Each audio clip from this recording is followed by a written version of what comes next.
அப்படி அல்லாஹ் ஹலாலான சாப்பாடை சாப்பிட சொல்றான். குழு சாப்பிடுங்கள், யாரையும் ஏமாத்தாத. குறிப்பா சொந்த உழைப்புல சாப்பிடுறது இருக்கிற அந்த சுவையே வேறங்க.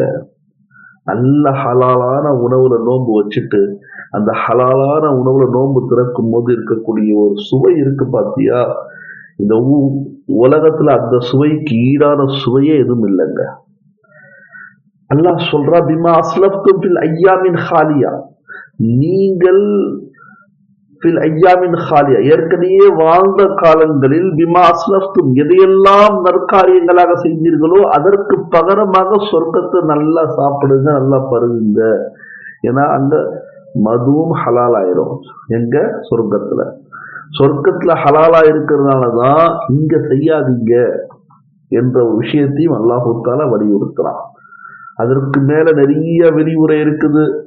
தீமைக்கான ஆணி வேர் அடிப்படைன்னு, அதெல்லாம் நமக்கு தேவையில்லை. அல்லாஹ் செய்யக்கூடாதுன்னா செய்யக்கூடாது.